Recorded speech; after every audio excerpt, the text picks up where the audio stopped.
Masihkah takut terhadap tenaga kerja asing? Munculnya peraturan Presiden nomor 20 tahun 2018 tak pelak menimbulkan rasa takut masyarakat bahwa hal ini akan mempersempit tenaga kerja Indonesia untuk mendapatkan pekerjaan. Apalagi jika ada oknum yang nakal membawa tenaga kerja asing pada tingkat buruh secara besar-besaran. Menteri Tenaga memberikan argumentasi bahwa Perpres akan membatasi TKA karena ada pembatasan kompetensi dan kualifikasi dan menghidupkan investasi. Fakta di lapangan adalah saat ini ada 36.000 TKA asal Cina dari 74.200 orang total TKA di Indonesia. Masyarakat juga diterpa isu akan gelombang besar tenaga kerja asal Tiongkok yang masuk ke Indonesia, dan ini mengancam tenaga kerja Indonesia sendiri. Tetapi fakta ada 170.000 TKI Indonesia yang bekerja di Hong Kong yang notabene adalah bagian dari Tiongkok. Apakah ketakutan terhadap TKA ini? Tentu saja, jika gelombang eksodus TKA Tiongkok benar-benar terjadi seiring besarnya investasi Tiongkok di Cina.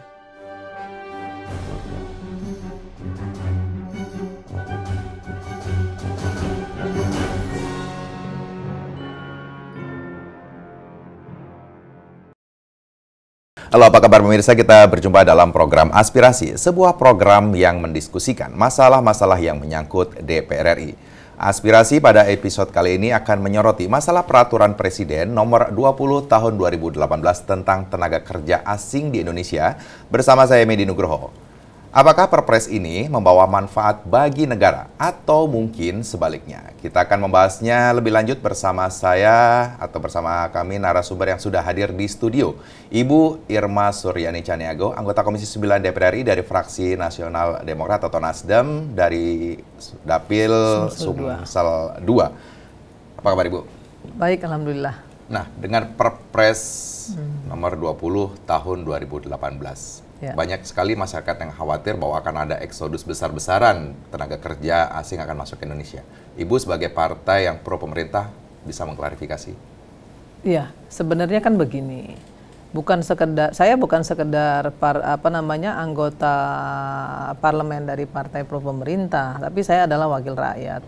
Jadi fungsi saya harus meluruskan, menginformasikan apa-apa yang memang kontraproduktif terhadap kondisi sosial ekonomi masyarakat, kan itu. Meskipun kami di partai pendukung pemerintah, jika ada program yang memang kontraproduktif, negatif untuk kesejahteraan masyarakat, tentunya saya akan bersuara gitu ya, akan kita lakukan kritisi. Tetapi kalau kita lihat Perpres 20 tahun 2018 ini, kan nggak bicara begini. Antara kontrol dan peraturan pemerintah itu kan harusnya dibedakan, ya kan? Ada fungsi kontrolnya seperti apa, perpresnya seperti apa. Jangan dicampur adukkan gitu. Nah, saya lihat di Perpres ini sudah saya bedah satu-satu kemarin juga ketika saya hadir di LSI kan saya bedah ya, di ILC saya bedah satu demi satu pasal. Tidak ada pasal yang mengkhawatirkan. Justru Perpres ini menjadi palang pintu yang bisa bukan saja mempersulit, tapi memang mengendalikan eksodus atau masuknya tenaga kerja asing secara komprehensif gitu. Dulu tidak ada, dulu memang tidak diwajibkan berbahasa Indonesia. Tapi di Perpres ini kan jelas, ya, pemberi kerja wajib memberikan pelatihan kepada TKA untuk bisa berbahasa Indonesia karena ada technical know-how atau technical assistant di situ. Kalau mereka tidak bisa berbahasa Indonesia, maka komunikasinya tidak lancar kan. Maka kemudian di pasal 32 kalau nggak salah ya itu ada. Kemudian terkait masalah misalnya dikhawatirkan tenaga kerja asing ini mencuri posisi tenaga kerja lokal misalnya seperti itu. Tidak juga karena di situ jelas bahwa pemberi kerja wajib mendahulukan tenaga kerja lokal. Wajib loh, hukumnya wajib gitu. Jadi apa yang harus dikhawatirkan? Tapi banyak sekali loh Bu, kasus-kasus misalnya tenaga kerja asing ilegal katakanlah seperti itu. Masih banyak sekali yang masuk bahkan di beberapa daerah yang ditemukan misalnya. Nah, juga banyak yang mengatakan bahwa ini kekhawatiran tentang kedaulatan negara juga terancam dengan masuknya secara besar-besaran ini yang banyak ditemukan di daerah-daerah misalnya. Saya mau minta bukti ya, bukan katanya, bukan berupa foto-foto saja. Karena begini, banyak berita-berita hoax yang beredar, yang difoto itu justru wisatawan. Jadi kebetulan memang wisatawan Cina ini kan bukan hanya datang ke Indonesia, mereka berwisata ke seluruh dunia loh. Saya kemanapun di belahan dunia ini saya ketemu sama wisatawan dari Cina. Itu banyak foto-foto yang tidak pada tempatnya gitu, bahwa ada turis Cina datang di foto, nah ini tenaga kerja ilegal seperti itu. Nah itu hoax seperti itu yang sebenarnya menyesatkan. Untuk itu maka Kementerian Tenaga Kerja kan sekarang sudah ada tim pengawas ketenaga kerjaan ya, tenaga kerja ilegal ini kan sudah ada tim pengawasnya yang terdiri dari Polri, kemudian ada imigrasi, ada ada Kementerian Pariwisata, kemudian ada BNP 2 TKI-nya, kemudian juga ada Nakernya. Saya rasa sudah sangat komprehensif, hanya saja kalau ada tenaga kerja ilegal yang memang lolos gitu ya, yang memang melarikan diri atau yang lain sebagainya, ya di seluruh dunia pun banyak tenaga kerja ilegal, bukan cuma di kita. Di Jerman juga banyak tenaga kerja ilegal yang memang sulit kita antisipasi ya. Tetapi dengan adanya tim pengawas ini harusnya gitu ya, harusnya kontrolnya harus lebih tegas lagi dan lebih maksimal lagi gitu. Jangan duduk di atas meja aja gitu ya, jangan melihat di atas meja aja nunggu laporan, tidak. Kalau ada tenaga, misalnya gini, ada wisatawan dari manapun ya, entah dari Cina, entah dari negara manapun datang ke Indonesia, kan sudah jelas di situ masa berlaku kunjungannya berapa lama kan misalnya gitu. Nah tiba-tiba orang ini nggak balik, ya, imigrasi harus melaporkan kepada pihak kepolisian, ya kan, cari. Ketemu deportasi gitu loh. Jadi sebenarnya simpel. Masyarakat begitu khawatir loh Bu dengan adanya Perpres ini. Beberapa sosial media, di berita-berita ataupun statement-statement bahwa sebenarnya mereka khawatir keberadaan TKI yang akan masuk besar ini. Saya kira bukan masyarakat yang khawatir. Bukan masyarakat. Tapi LSM. Justru SLM yang justru LSM yang ini. Memberitakan ini kan banyak LSM. Juga ya di tahun politik ini kan juga banyak juga ya pihak-pihak yang tidak bertanggung jawab gitu ya untuk memperkeruh suasana, kemudian menurut saya itu juga nggak fair gitu ya. Seharusnya hal-hal seperti ini tidak dijadikan politisasi politik yang kemudian membuat kegaduhan gitu. Saya kira nggak fair juga gitu. Tapi sebenarnya jumlahnya sudah cukup dibandingkan dengan misalnya tenaga kerja Indonesia yang kerja di luar negeri. Misalnya kemarin pemerintah mengklaim bahwa sebenarnya jauh lebih kecil misalnya gitu. Tapi apakah ini menjadi comparing bahwa dengan jumlah TKI atau tenaga kerja Indonesia yang di luar negeri dengan tenaga kerja asing di Indonesia ini sudah menjadi satu, bisa jadi nggak patokan bahwa ini cukup kecil? Ini statement yang salah. Ya, sebenarnya bukan itu jawabannya. Kita tidak bisa mengcompare bahwa tenaga kerja kita di luar itu sudah lebih dari 10 juta, kemudian tenaga kerja asingnya baru sekitar belum sampai 1 jutaan, sekitar 126 sekian gitu. Nggak bisa di-compare seperti itu, apple to apple. Kenapa? Karena memang kita punya tenaga sumber daya manusia yang luar biasa, yang memang itu menjadi satu kelebihan kita juga untuk bisa kita kirim kemanapun untuk bisa bekerja di luar negeri. Sementara di luar negeri belum tentu juga memang dia butuh tenaga kerja, butuh tenaga kerja atau membutuhkan lapangan pekerjaan gitu. Jadi tidak bisa di-compare apple to apple seperti ini. Yang perlu ditegaskan adalah sebenarnya kenapa tenaga kerja asing masuk ke Indonesia misalnya yang seharusnya dia bukan tidak memiliki izin kerja tiba-tiba bekerja, kan seperti itu. Nah ini yang harus dibenerin gitu. Jangan membandingkan pekerja asing kita di sini dengan tenaga kerja kita di luar negeri, nggak bisa juga seperti itu. Kemarin gitu. Kan ada sempat statement dari pemerintah yang seperti itu, Bu. Saya kira itu tidak cerdas, ya, jawaban yang tidak cerdas, tidak komprehensif dan tidak cerdas. Yang harus dijelaskan oleh pemerintah, Sekyu Menteri Tenaga Kerja adalah, ya kan, ini tenaga kerja, ini lapangan pekerjaan kita, kemudian ini pekerja lokal yang bekerja, yang sudah bekerja di Indonesia, kemudian ini jumlah tenaga kerja asing yang ada di Indonesia, kan gitu. Nah, yang ilegal tentu nggak bisa kita prediksi, kita nggak tahu tenaga kerja ilegal itu karena kan dia berada di mana-mana. Nah, fungsi dari pemerintah, fungsi dari tim pengawas tenaga kerja itu meminimais itu. Jawabannya jangan dibandingkan apple to apple begitu jelas saja masyarakat bilang, loh negara sana kan nggak butuh tenaga kerja, sebenarnya kita butuh lapangan pekerjaan kan gitu. Kan akhirnya jawabannya seperti itu. Nah, jawaban tidak cerdas seperti inilah yang akhirnya gitu ya kontraproduktif terhadap apa yang dilakukan oleh kontraproduktif terhadap fungsi perpres yang dibuat oleh pemerintah. Tapi kalau kita lihat dengan perpres keluarnya ini, apakah memang kalau Ibu lihat nanti, apakah justru akan semakin besar tenaga kerja asing masuk ke Indonesia atau justru semakin kecil jumlahnya? Saya kira tenaga kerja asing yang masuk Indonesia tidak perlu dikhawatirkan, kita ketakutan dengan itu. Kenapa? Karena kan gaji di Indonesia ini dibandingkan dengan di luar itu kan jauh, satu.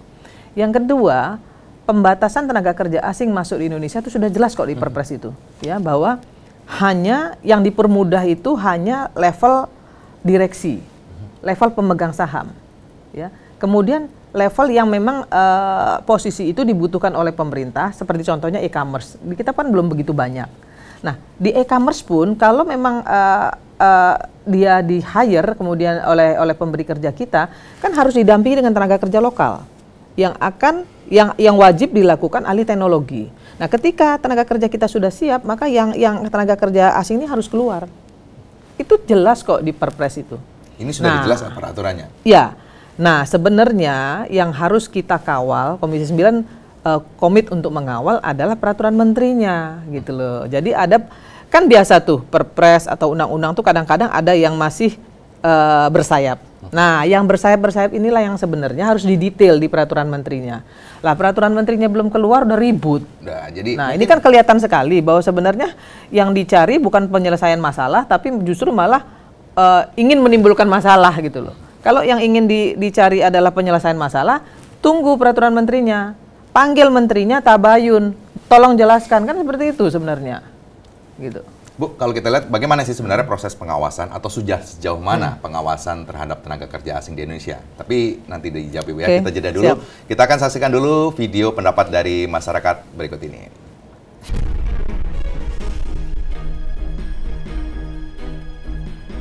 Jadi sebelumnya kita harus menyadari bahwa memang ini kelanjutan dari KTT Kuala Lumpur tahun 97 di masyarakat ekonomi ASEAN, ya.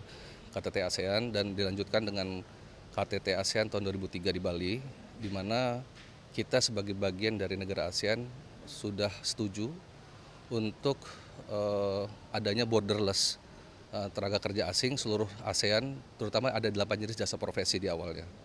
Dan yang paling terakhir memang dari 8 jenis jasa profesi itu, kebetulan saya juga sebagai dosen, adalah profesi dosen, pendidik begitu. Jadi sebenarnya saya lebih kepada bagaimana pemerintah terutama Kemdikbud untuk mengantisipasi dan meningkatkan kualitas pendidikan kita, ya, masyarakat Indonesia, dan juga bagaimana meningkatkan kualitas daya saing perusahaan-perusahaan baik itu nasional maupun swasta di Indonesia. Ya, karena bagaimanapun juga globalisasi tidak bisa kita hindari, ya. Apalagi nanti dikatakan tahun 2030 akan ada persaingan bebas seluruh dunia. Dan di tahun 2003 katanya akan ada persaingan bebas seluruh negara Asia Pasifik. Jadi sebenarnya lebih kepada saya dan dari pendapat saya pribadi, bagaimana kita mempersiapkan kualitas SDM kita. Memang sangat menjadi PR yang sangat berat buat kita, ya. Makanya sebenarnya saya sangat berharap pemerintah punya suatu grand design untuk bagaimana kita menjadi negara yang kuat dan kita bisa bersaing di era globalisasi. Itu satu hal yang menjadi PR yang paling berat, ya. Jadi bukan hanya sekedar agenda 5 tahunan, kita mesti bikin suatu agenda yang jangka panjang. Menurut saya, masuknya tenaga kerja asing ke Indonesia itu adalah sebuah keniscayaan dari adanya pasar bebas, khususnya kita di Indonesia sebagai salah satu negara anggota ASEAN. Di satu sisi tidak akan jadi masalah ketika presiden itu mempermudah akses tenaga kerja asing, tapi di satu sisi juga harus dikuatkan dengan upaya-upaya pemerintah untuk menguatkan tenaga kerja Indonesia. Jadi tenaga kerja Indonesia juga tetap tetap kompetitif dengan tenaga kerja asing nantinya. Menurut saya lapangan kerja beberapa hal mungkin memang tenaga kerja Indonesia belum ada yang kompatibel untuk mengisi beberapa tenaga kerja tersebut, sehingga emang butuh tenaga kerja asing. Nah, di sini yang penting adalah bagaimana tenaga kerja asing itu juga mensiasati hadirnya tenaga kerja asing itu bukan mereduksi tenaga kerja Indonesia, tapi bagaimana tenaga kerja asing itu justru berperan untuk meningkatkan kapabilitas tenaga kerja Indonesia itu. Jadi misalnya tenaga kerja asing itu datangnya ke sini sekaligus mentraining, sekaligus mengajarkan, sekaligus bekerja sama dengan tenaga kerja Indonesia. Jadi tenaga kerja Indonesia juga dapat informasi baru, pengetahuan baru dan sebagainya. Jadi mereka tetap kompetitif gitu. Anda masih bersama kami di Aspirasi. Bu Irma melanjutkan yang tadi. Ya. Nah, kalau masalah pengawasan yang sudah ada, sejauh mana sebenarnya pemerintah sudah melakukan pengawasan dan bagaimana sih sebenarnya mekanisme pengawasan TKA yang ada di Indonesia itu sendiri? Iya, kalau Komisi 9 kan sudah jelas ya merekomendasikan kepada pemerintah untuk membentuk tim pengawas ketenagakerjaan, khususnya tenaga kerja asing. Ya. Nah, sebenarnya kan yang kita harus kawal, yang kami harus kawal adalah kinerja yang sudah dilakukan oleh tim pengawas ini, kan seperti itu. Nah, hari ini kita masih belum menerima laporan dari tim pengawas ini apa-apa saja yang sudah dilakukan, kemudian apa-apa yang belum dilakukan. Nah, kenapa? Misalnya kalau sudah dilakukan A, B, C, D, F, G, kemudian yang belum seperti apa, kendalanya seperti apa. Dan ini kan harusnya bisa dikomunikasikan dengan kami sebagai wakil rakyat. Kenapa? Karena setiap terjadi kegaduhan, rakyat itu larinya ke Komisi 9, larinya ke kita, nanyain, lo ini gimana nih pengawasannya Komisi 9, kok begini, kok begini, kok begini. Nah, itu yang selalu kami tekankan kepada mitra kerja kami. Jangan bikin perpres, jangan bikin peraturan menteri, jangan bikin peraturan-peraturan yang tidak dikomunikasikan kepada Komisi 9. Kenapa? Karena ketika terjadi kegaduhan, kita yang jawab. Nah, kemarin contohnya di kesehatan gitu ya, ini juga akan mengeluarkan peraturan menteri. Saya bilang, saya tidak mau, tidak akan menyetujui jika tidak dikomunikasikan ke kami dulu. Karena nanti kita yang kesulitan menjawab kalau kita tidak tahu draftnya seperti apa, keputusannya seperti apa. Gitu. Jadi jangan hanya bermitra tapi tidak berkoordinasi. Artinya tidak ada yang salah dengan Perpres nomor 20 tahun 2018 ini? Tidak. Hanya komunikasi pemerintah dengan DPR misalnya untuk bisa menjelaskan? Atau misalnya pemerintah tidak memberikan sosialisasi? Bukan. Jadi sebenarnya yang terjadi adalah sosialisasi belum dilakukan oleh pemerintah, tetapi ini ada LSM-LSM yang sudah mempolitisasi ini, gitu ya. Nah, ini yang kemudian membuat Menteri Tenaga Kerja juga agak ngerem ke belakang, gitu ya. Dia harus hati-hati nih menjawabnya, gitu. Tapi saya sampaikan kepada Menteri Tenaga Kerja, Menteri Tenaga Kerja harus menyampaikan ini ke publik secara komprehensif. Jelaskan satu demi satu pasal. Nah, ini kan kalau diundang sama TV nggak mau datang nih.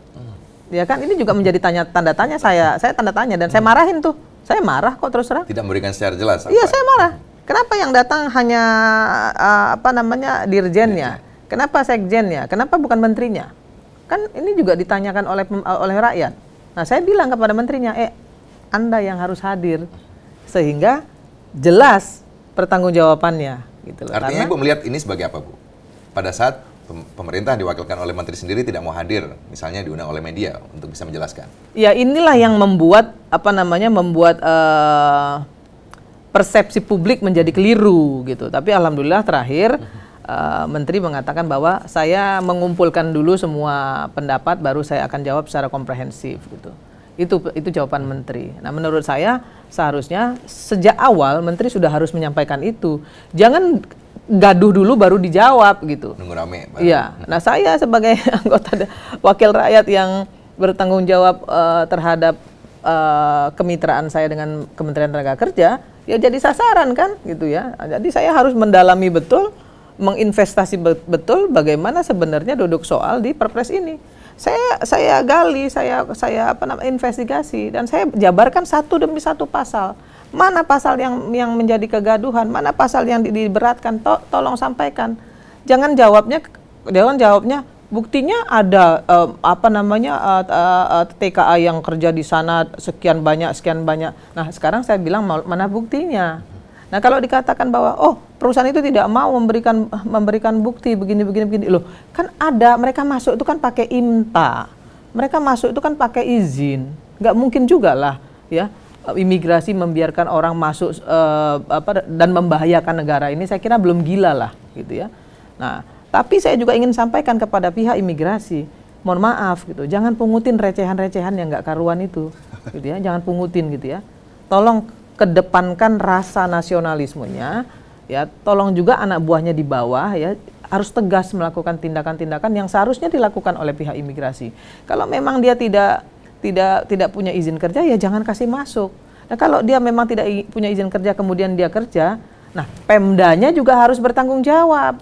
Pemda jangan juga hengki-pengki, jangan kong-kalingkong dengan perusahaan juga. Pemdanya laporkan kepada pihak kepolisian, laporkan juga ke pihak imigrasi supaya bisa dideportasi, gitu loh.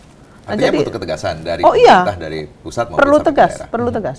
Lalu jika misalnya ini sudah berjalan dengan baik, Ya. apa yang sebenarnya harus dilakukan oleh tenaga kerja Indonesia untuk bisa bersaing dengan tenaga kerja asing? Ini yang ingin saya sampaikan.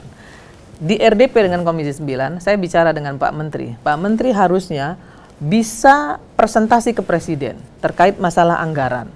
Karena apa? Karena banyak BLK kita yang memang tidak hidup segan mati tak mau. Bagaimana mungkin kita bisa meningkatkan kinerja, bisa meningkatkan skill tenaga kerja kita kalau yang namanya BLK-nya saja tidak siap. Hanya 20% yang kategori lumayan, 10% yang bagus. Di seluruh Indonesia. Di seluruh Indonesia. Tetapi sebenarnya tidak juga harus mengandalkan APBN jika saja ada pikiran cerdas, ada inovasi cerdas, ada kerja cerdas untuk bisa mengisi BLK ini agar bisa berkualitas alat-alat kerjanya, alat-alat pelatihannya. Gimana caranya? Saya bilang, kan kita banyak perusahaan besar, kan kita bisa minta bekerja sama dengan CSR mereka. Contoh, di dapur saya misalnya, untuk melatih seorang teknisi TV gitu ya, elektronik gitu ya, kan dia butuh TV untuk alat latihan, butuh radio misalnya, butuh alat-alat elektronik itu.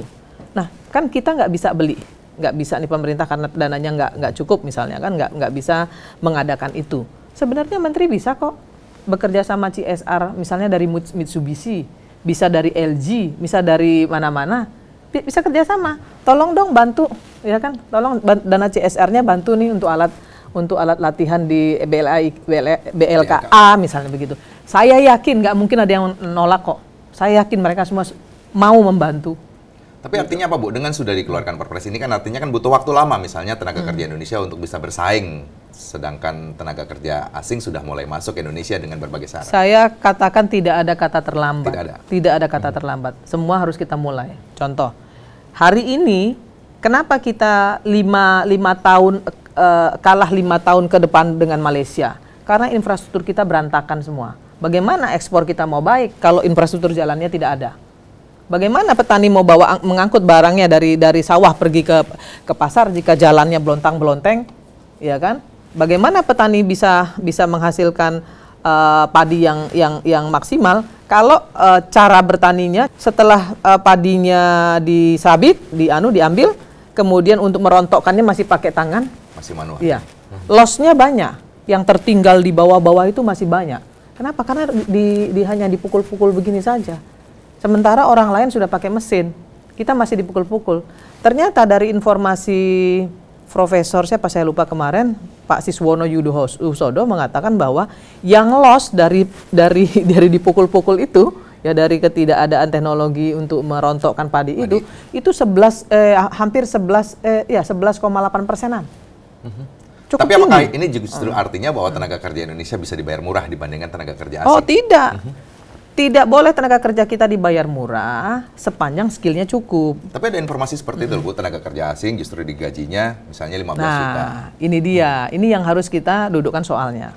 Kalau tenaga kerja asing di posisi yang sama, tapi dengan kualitas yang berbeda. Contoh begini, saya di kantor saya ya, dengan posisi yang sama. Saya bisa menyelesaikan pekerjaan melalui KPI, itu namanya penilaian melalui KPI. Saya bisa menyelesaikan 20 pekerjaan dalam satu hari. Nah, sementara dia hanya bisa menyelesaikan 5 atau 10. Tentu akan ada perbedaan gaji. Walaupun grade-nya sama di kantor saya, di grade-nya yang sama, tapi gaji kami beda. Skillnya berbeda. Skillnya berbeda. Itu juga dinilai, gitu. Jadi nggak bisa juga kita mengatakan bahwa di posisi yang sama harus gajinya sama. Loh, masa orang yang malas dengan yang rajin sama? Masa orang yang produksinya 5 dengan produksinya 50 sama? Kan nggak fair juga. Tapi yakin nggak sebenarnya sih tenaga kerja Indonesia itu masih bisa bersaing dengan? Yakin. Masih yakin? Yakin, kan? Saya yakin. Kenapa? Terbukti di luar negeri tenaga kerja kita tuh diminati. Nah, hanya saja memang kekurangan tenaga kerja kita tuh di bahasa. Nah, itu yang harus digenjot sekarang. Itu yang harus disupport. Jadi pemerintah harus hadir di situ. Berikan pelatihan bahasa secara gratis. Gratis. Nah, bagaimana? Bilang ini selalu masalahnya anggarannya. Loh, saya bilang, saya yakin kok Pak Jokowi pasti akan berikan support asal gitu ya, outputnya jelas gitu loh. Jangan anggarannya dikasih, outputnya nggak jelas lagi. Sebagai contoh, saya marah betul ketika pemulangan tenaga kerja Indonesia yang melalui PT Iman itu, ya kan pemulangannya harganya 850, ya toh 900 untuk fee perusahaan pemulangan, 400 biaya pemulangan. Ini kan nggak bener gitu loh. Nah, kok ini disetujui gitu loh. Nah, yang gini-gini kan juga harus dibenerin. Gitu lah, Dinda. Ya. Jadi kita ini mesti fair. Saya walaupun sebagai wakil rakyat dari partai koalisi pemerintah, tapi saya tidak asbun. Ya, saya katakan kalau itu salah tolong itu dibenerin. Kalau itu benar harus disupport. Jangan juga bener dibikin hoax, bener dipolitisasi, apalagi nggak bener, nggak fair juga gitu. Gimana negara ini mau maju kalau cara berpikir seperti itu? Ya. Nanti lanjutin Ibu ya. Boleh. Anda jangan kemana-mana, setelah jeda berikut masih di Aspirasi.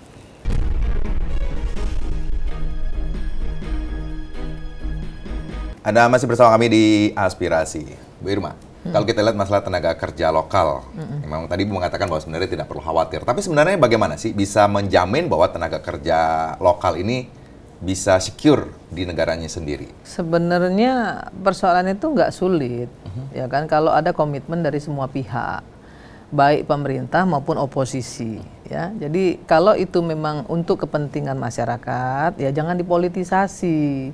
Pemerintah pun juga sama. Kalau itu untuk kepentingan masyarakat, ya terbuka, kan gitu sebenarnya, ya.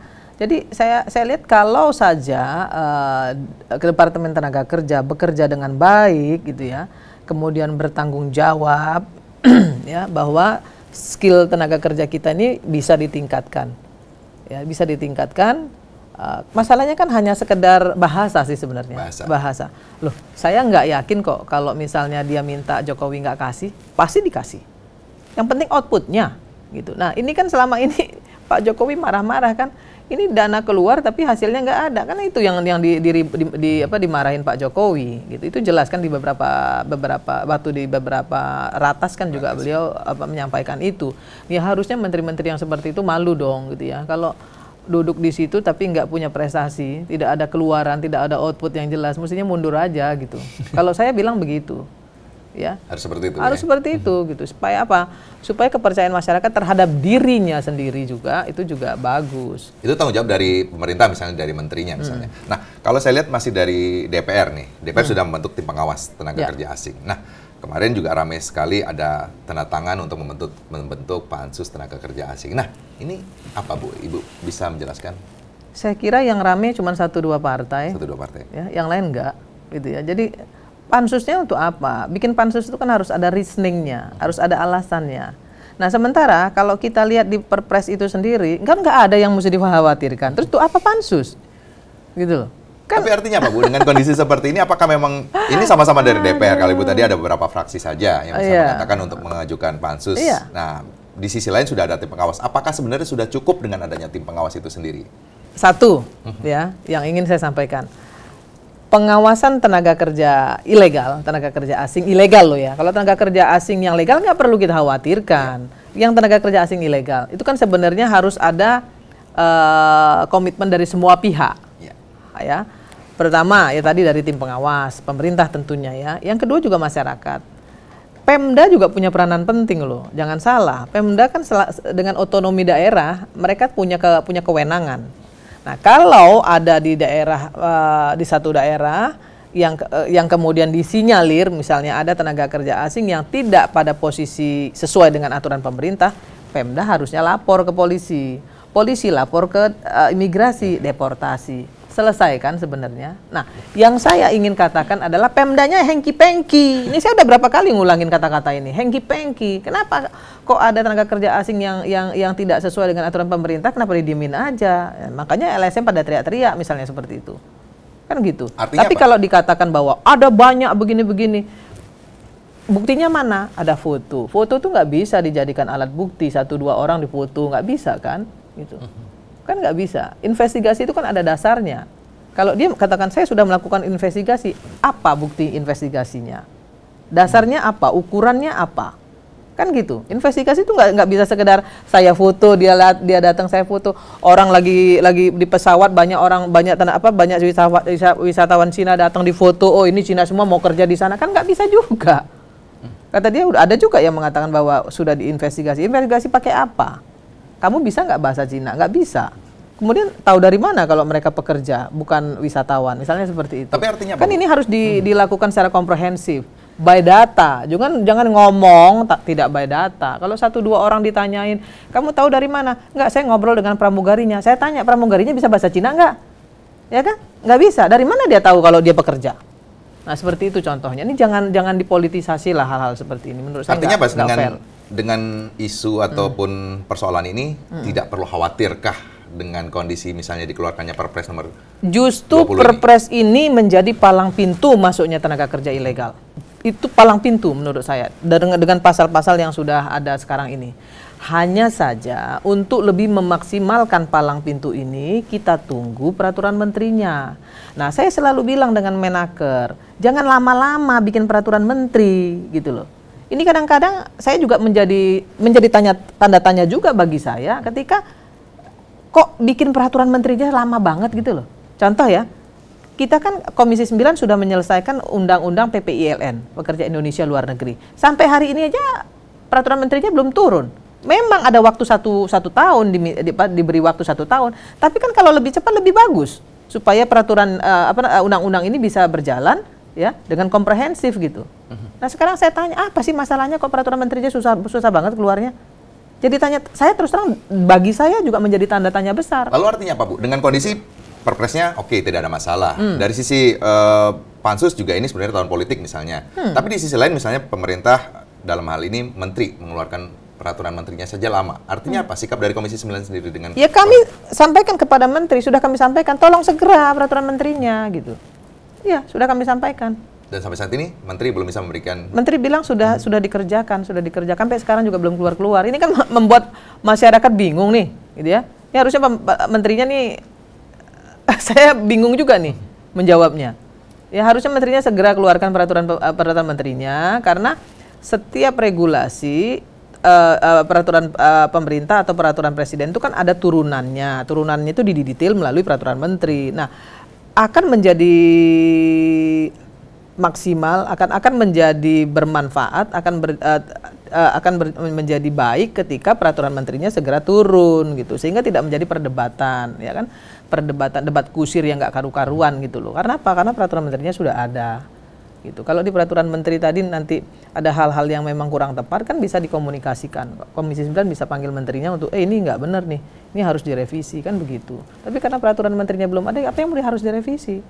Kan itu. Menunggu peraturan menterinya. Bu yang terakhir Bu, dengan adanya Perpres yang sudah dikeluarkan oleh pemerintah, apa yang harus dilakukan ini dari Komisi 9 sendiri bisa mengklarifikasi kepada masyarakat? Artinya banyak isu yang tadi masyarakat khawatir ataupun harus bagaimana sih sebenarnya masyarakat terkait dengan adanya isu bahwa tenaga kerja asing akan masuk ke Indonesia?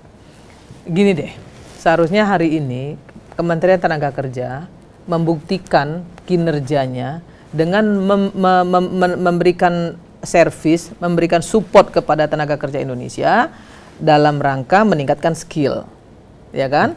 Kalau skill tenaga kerja Indonesia sudah memadai, bisa bersaing di pasar tenaga kerja dunia, ya lokal dan dunia, maka nggak ada yang akan khawatir lagi, kan itu sebenarnya kuncinya. Nah kalau itu tidak dilakukan, ya memang masih khawatir. Saya kira itu hal yang wajar. Untuk membuat masyarakat tidak khawatir apa? Harus menaikkan skill, Harus, menteri harus mulai hari sebenarnya dari awal dia duduk dia harus tingkatkan skill tenaga kerja Indonesia ini loh. Dia harus tingkatkan. Kan sebenarnya akar permasalahannya sudah tahu, ya. Di Singapura mereka butuh perawat banyak sekali di Singapura itu. Dan saya heran, saya pernah berobat ke sana. Hampir di satu rumah sakit, ya. Isinya perawatnya itu dari Filipina semua. Saya tanya, saya ngobrol. Mereka bilang apa? Sebenarnya kami lebih suka dengan perawat dari Indonesia. Hanya saja skillnya kurang. Saya tanya skill yang mana kurang? Apakah skill medisnya, fungsi medisnya atau bagaimana? Enggak. Komunikasi. Nah, sementara yang namanya medis, yang namanya rumah sakit kan nggak boleh salah nih dalam mengartikan komunikasi. Nanti suruh kasih suntik A, dia suntik misalnya kasih obat A, dia kasih obat B, misalnya kan jadi salah kan gitu. Dia suruh melakukan terapi A, dia kasih terapi B karena komunikasinya dia nggak paham, kan jadi berantakan gitu. Nah, itu yang dikhawatirkan. Sebenarnya akar permasalahan sudah jelas bahwa tenaga kerja Indonesia ini tidak kalah skillnya dengan luar. Hanya yang kurang apa? Dari bahasa. Nah, kenapa itu nggak digenjot gitu loh dari awal? Harusnya artinya itu yang sudah tahu. Seharusnya itu yang dikejar, itu yang harus dimaksimalkan gitu. Saya nggak ngerti juga kenapa hal yang sepele begini aja nggak bisa, gitu ya. Terima kasih Bu Irma sudah hadir di studio. Baik, salam. Demikian pemirsa perbincangan kami dengan Ibu Irma Suryani Caniago, anggota Komisi 9 DPR RI dari fraksi Nasdem, dan saya Meni Nugroho beserta kerabat kerja yang bertugas undur diri dari hadapan Anda. Sampai jumpa pada program aspirasi berikutnya.